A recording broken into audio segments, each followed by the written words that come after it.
Muchísimas gracias. Thank you so much. I'd like to thank the Inter-American Institute for Democracy for this invitation. Carlos,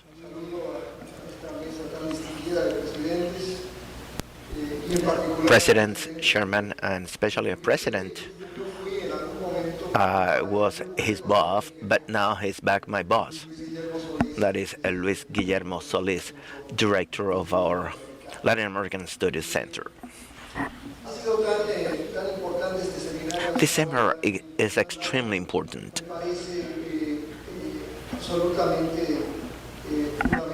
I think it's key what this group of professionals, academics, politicians are doing. Above all, I'd like to stress that Bolivia only a few times is spoken about in seminars like this, only when there is an audience about the status of democracy in Latin America. Otherwise, Bolivia is not considered, for example, in the U.S. Congress. Only Secretary General, in a very brief talk in the latest hearing, the state of the democracy, spoke about Bolivia in a context where a former president had been arrested. She's still under arrest, with no possibility whatsoever to have access to the due process or even to medical services, as you all know. Bolivia should be celebrating today 40 years democracy. Bolivia had a difficult transition to democracy by the end of the 70s. A democratic president was elected in 82, and the country had an experience,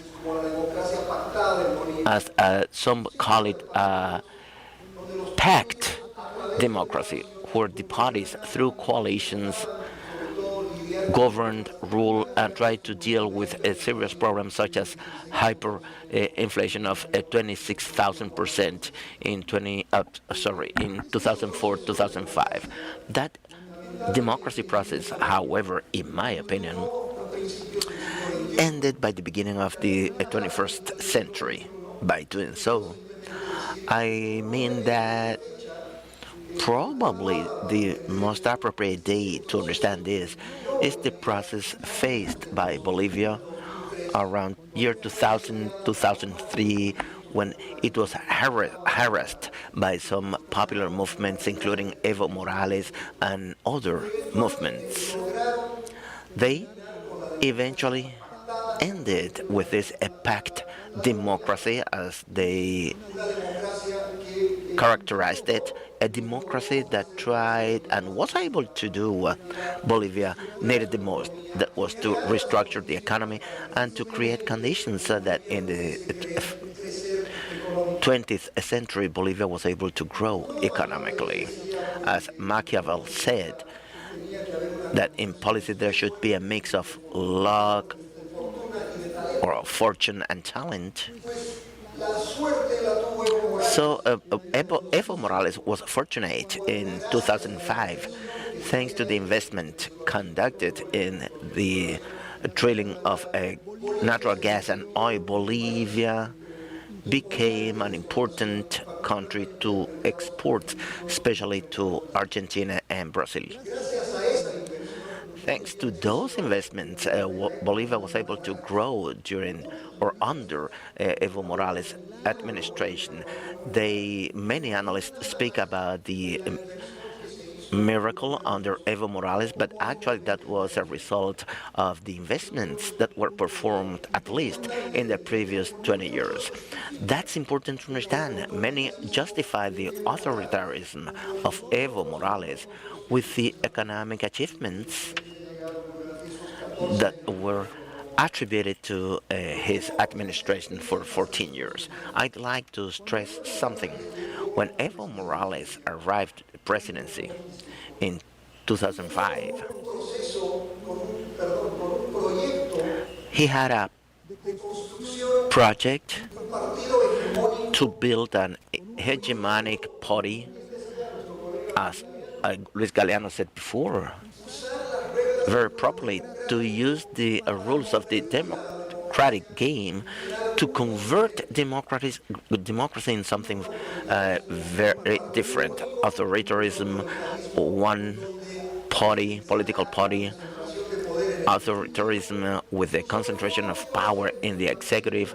And I'd like to emphasize something which is important to understand, and that was mentioned by Chamis in the first panel. Since 2005, Bolivia has been under this lawfare game or politicizing the justice. I don't know the term that you prefer, just to describe a process that by making some constitutional reform and also the direct vote by judges, Bolivia is one of the few countries in the world where judges are elected. In order to be a member of the judiciary branch in Bolivia, you have to be a member of the MAS, the government party. So no wonder that the judiciary is totally filled out with activists of MAS, judges, attorneys that are members of the MAS. So judiciary independence as such in Bolivia should be analyzed with this perspective that I mentioned. In Bolivia, politics has been judicialized. Opposition is judicialized. Activists are accused, especially with corruption charges. And as one colleague said, speaking about Nicaragua, for the Bolivian opposition, they have two options: whether they stay in Bolivia and face charges, very often some of them invented, and to face trials that end up with imprisonment, to leave the country, what has been done by many people. But the way this is something that this is not mentioned in the context of seminars where democracy is discussed.